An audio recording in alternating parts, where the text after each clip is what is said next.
हमारे चैनल समाचार की दुनिया को लाइक एंड सब्सक्राइब करें और बेल आइकन दबाना ना भूलें।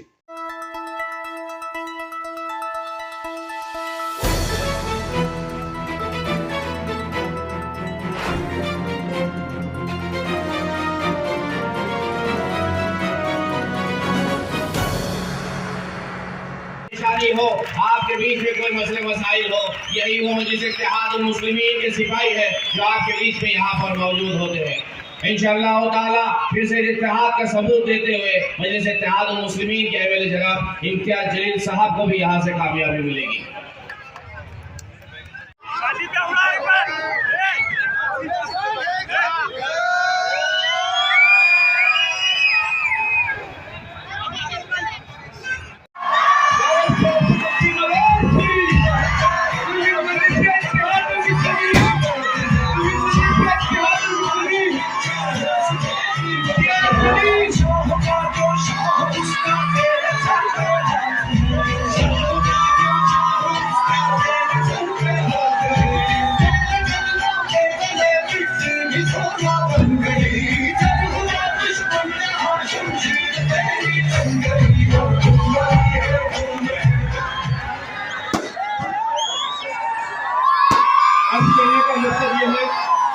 कि हम देख रहे हैं आपके शहर में 20 दिन से मुसलसल आपके दरमियान में है, कोई गली, कोई कूचा, कोई सड़क, कोई रास्ता ऐसा नहीं है।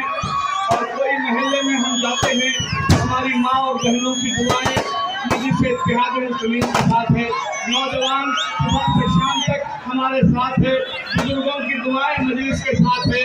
ऐसे में हमें सिर्फ अब अपने इत्तेहाद का मुजाहरा करते हुए उन फिरका परस्त ताकतों को जिन्होंने एक साजिश रचाई है कि हम में इंतशार पैदा किया जाए, इसलिए कि 10 साल से हमारी कारकर्दगी से इस कदर खाइफ हैं, ना रहो या ना रहो, मगर मेरे अल्फाज को नोट करके रख लो। भारत में मुस्लिम अक़लियत की जब तक सियासी लीडरशिप नहीं होगी, हम अपने मसाइल को हल नहीं कर सकते। अरे मौलाना अबुल कलाम आजाद की शेरवानी फाड़ दी गई थी कोलकाता में, मौलाना हिफ्जुर रहमान पर हमला किया गया था।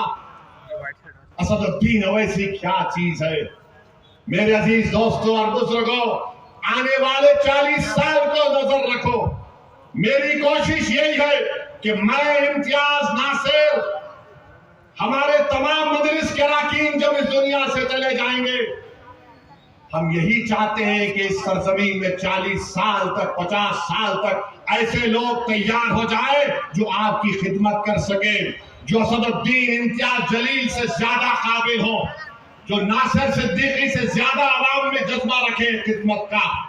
ये काम हमको करना है। 20 तारीख के दिन तुम सिर्फ वोट डालने नहीं जा रहे हो, तुम 20 तारीख को वोट पतन के लिए इसलिए डाल रहे हो क्योंकि तुमको 40 साल तक तुम्हारी आवाज रहना औरंगाबाद में। और अगर अल्लाह से मेरी यही दुआ आती है कि अल्लाह सुबह क़यामत तक मजलिस इत्तेहादुल मुस्लिमीन को ताकत दे, मजलिस इत्तेहादुल मुस्लिमीन, और हमारे जो ख्वाबे हैं अल्लाह उन ख्वाबों को पूरा कर दे। मेरे भाई, अल्लाह ने मुझे बहुत कुछ दिया, मगर मैं दौड़ा दौड़ा फिरता हूँ। वक्फ का बिल हमारे सामने है। ये वक्फ का बिल अगर कानून बनेगा, मस्जिदें, दरगाहें, खानकाएं, कब्रिस्तान गैर महफूज हो जाएंगी। तो वक्फ को बचाने के लिए 20 तारीख के दिन आपको बटन के निशान पर बटन दबाना है। मेरा हाथ उठाकर जवाब दीजिए, क्या आप हिम्मत के मुजाहरे करेंगे? क्या आप उम्मीद के मुजाहरे करेंगे? क्या आप डरेंगे? क्या आप अपने हिम्मत और हौसले को बुलंद रखेंगे? क्या आप औरंगाबाद में असदुद्दीन ओवैसी को वोट देंगे? क्या आप असदुद्दीन ओवैसी को वोट देंगे? क्या आप अपनी जमात की क़यादत को मजबूत करेंगे? क्या आप उलमाओं की इज्जत करेंगे? याद रखो नौजवानों, बुजुर्गों, मेरी सरदार माँ और बहनों, ये लड़ाई 50 साल के लिए है, ये सिर्फ एक चुनाव की नहीं है। तो 20 तारीख के दिन आसमानों में क्या नजर आएगा? गलियों से क्या आवाज आएगी? घर से क्या आवाज आएगी? दिल क्या पुकारेगा? दिमाग और जिस्म क्या कहे?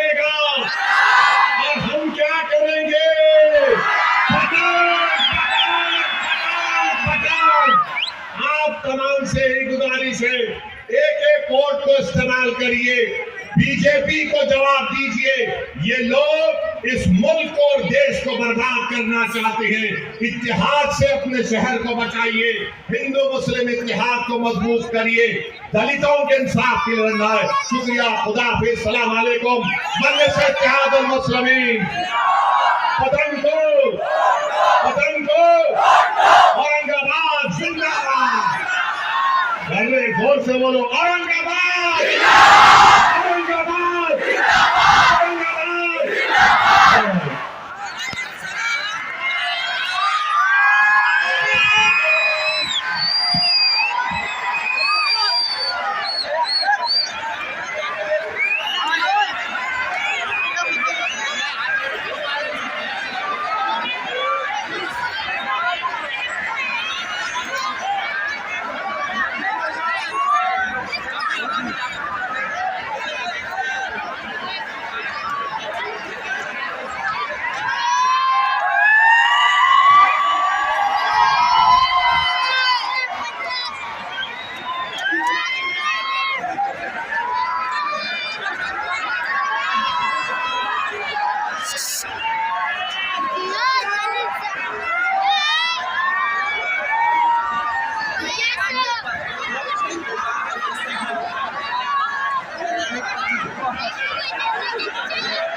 जहां जहां मजलिस इत्तेहादुल मुस्लिमीन के उम्मीदवार खड़े हैं, अगर वो कामयाब हो जाए तो महाराष्ट्र में दलित, मुसलमान, आदिवासी, गरीब और मराठाओं की नुमाइंदगी में बाकी से होगी।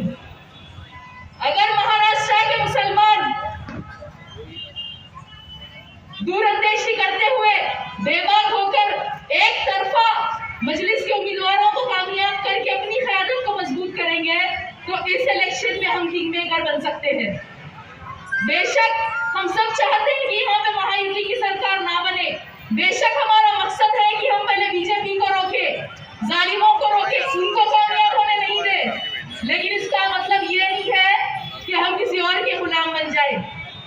कांग्रेस और दीगर पार्टीज को मुसलमान सिर्फ उनकी गुलामी करते हुए अच्छे दिखते, लीडर बनते हुए अच्छे नहीं दिखते, इसीलिए वो मुसलमानों को ज्यादा टिकट भी नहीं देते। बीजेपी मारनी बोल के मारती और कांग्रेस के लोग चॉकलेट देके पीछे से मारते। इफ्तार पार्टी में वो लोग टोपी पहनते, मुसलमानों को खजूर खिलाते, दरगाह पे चादर भेजते, पीछे से काम करते हैं। बात सबको समझ में नहीं आती। अरे बताओ, बाबरी मस्जिद को शहीद करने वाले कौन थे? एनपीआर को किसने इंट्रोड्यूस किया था? यूरोपीए को किसने सपोर्ट किया था? ट्रिपल तलाक और यूनिफॉर्म सिविल कोड पर कौन खामोश थे? अगर कर्नाटका में हिजाब बैन बीजेपी ने लाया तो हिजाब बैन को नहीं हटाने वाले कौन है? मुजफ्फरनगर दंगों के जिम्मेदार कौन थे? 2014 से पहले मुल्क भर में जितने भी दंगे हुए उसके जिम्मेदार कौन थे? जब पार्लियामेंट में वक्फ अमेंडमेंट बिल को पेश किया गया तो जो महाराष्ट्र के 2 MP भाग गए थे वो कौन सी पार्टी का है बताइए? अरे वही लोग हैं जो हमको खजूर खिलाते इफ्तार पार्टियों में। और मुसलमान बीजेपी ने क्या ना बोल के खजूर खा के खामोश पड़ जाते। खजूर खा के देखिए क्या इतने नुकसान हम उठा लेंगे।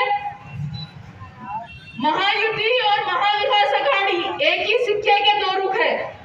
शिवसेना महायुति में भी है, महाविकास अघाड़ी में भी है। एनसीपी महायुति में भी है, महाविकास अघाड़ी में है। पूरी खिचड़ी है। और हम कब तक दूसरों के भरोसे रहेंगे?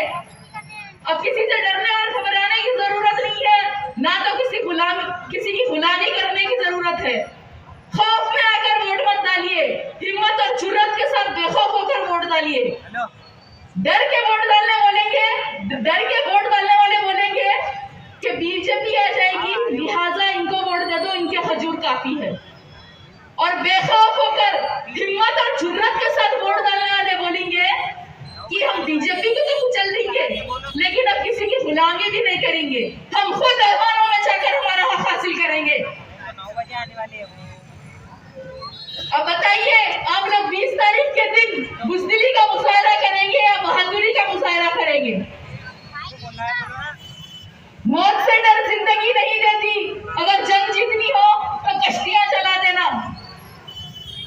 20 तारीख के दिन इन सबको एक करारा जवाब देंगे इंशाल्लाह। लौटाएंगे तुम्हें सारा सूद के समय। हम पर तुम्हारे जुल्म का जितना उधार है, ताकत अगर तुम्हारे पास है सितम करो, तो हमारे पास रहमत परवरदिगार है। शुक्रिया, अस्सलाम वालेकुम। तो कोहराम मचा दो। शहनशीन पर तशरीफ फरमा जनाब अयूब जागीरदार साहब, जनाब हाजी इसाक खान साहब, जनाब शेरू खान साहब, इस्माइल शाह साहब, जनाब सलीम बेग साहब और जनाब शेख मुश्ताक साहब। हजरत, ये 5-6 नाम मैं इसलिए लिया, अक्सर लोग मीडिया वाले जब मैं यहाँ पर आता हूँ तो मुझसे पूछते हैं कि क्या नुस्खा है आपके पास कि मजलिस इत्तेहादुल मुस्लिमीन के प्लेटफॉर्म पर सारी बरादरियां एक साथ दिखाई देती हैं। अक्सर पूछते हैं। कई बरादरियों में बिलखुसूस शुमाली हिंदुस्तान में काफी भेदभाव है, लेकिन क्या वजह है जब भी मजलिस का मंच सजता है, मजलिस का स्टेज आता है, तो सारी बरादरियां एक साथ बैठी दिखाई देती है। उनसे कहता हूं कि हमारे बुजुर्गों ने हमें एक नुस्खा, एक वजीफा दिया है। वो वजीफे के जरिए हम सारे बरादरियों को एक जगह बुलाते हैं। कौन सा वजीफा है पूछते हैं, कहता हूं हमारा एक रिश्ता है। बोले कौन सा रिश्ता है? आप मुझे बताइए कि आपका और मेरा रिश्ता क्या है। आवाज सुनना चाहूंगा, तेरा मेरा रिश्ता क्या? तेरा मेरा रिश्ता क्या? आवाज नहीं आ रही है। तेरा मेरा रिश्ता क्या? वो जब अल्लाह रब्बुल इज्जत की बड़ाई का ऐलान करके जब लोग इत्तेहाद में शामिल होते हैं, तो उस इत्तेहाद के जरिए जो ताकत बनती है, वो ताकत और इस तरह से उनकी रवैती जैसा कायद कौम को देती, वो कायद अकबर उनकी रवैती जैसा शेर कौम को देती है। और वही इत्तेहाद की ताकत आपके अपने शहीदे इम्तियाज जलील साहब को औरंगाबाद से सारे हिंदुस्तान में बुलंदियों की तरक्की की ऊंचाई पर पहुंचा देती है। मेरे भाई, 10 साल कबल जब मजलिस इत्तेहादुल मुस्लिमीन ने औरंगाबाद में आपको इत्तेहाद की दावत दी, आपका इत्तेहाद ही था, आपकी चाहत ही थी, आपकी मोहब्बत ही थी कि 15 साल से फिरौन की तरह मुसल्लत दरगाह गिरा दरगाह। राजेंद्र दरगाह को किसने गिराया? किसने? आप सावे की बारी है। कौन सावे? कौन सावे? मस्जिद की शहादत खरजाम पर क्या तुम मस्जिद की शहादत के जिम्मेदार को अपने वोट की ताकत से शिकस्त नहीं दोगे? असदुद्दीन अवैसी साहब ने इस किले को फतह करने के लिए औरंगाबाद ईस्ट से 2 मरतबा जिस शख्स को मौका दिया, वो ये किला फतह करने में नाकाम रहा। ये आप जानते हैं। जिस शख्स को बल्दिया के इलेक्शन में 200 वोट मिले, उस शख्स को आपने 14 और 19 में 70,000 वोट तक पहुंचा दिया। मेरे भाई, कभी गौर किया कि क्या वजह है कि उनके हाथ से यह किला फतह नहीं हो सका? उनके हाथ से मस्जिद की शहादत के जिम्मेदार नहीं गिर सके।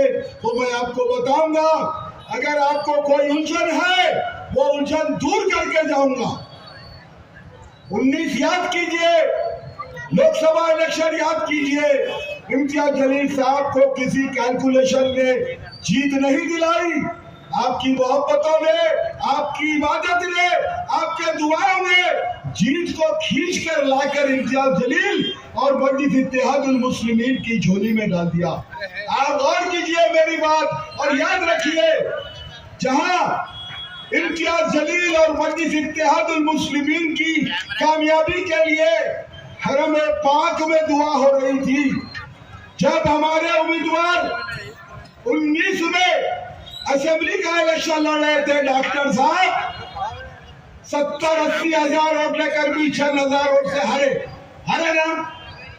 तब मुझे यहाँ से किसी ने फोन करके बताया, साहब इम्तियाज जलील की कामयाबी के लिए हरम में दुआ होती है और गफ्फार कादरी साहब के मुलाजिमीन एतेकाफ में बैठ कर दुआ करते हैं कि या अल्लाह इस जालिम को हम पर मुसल्लत ना कर।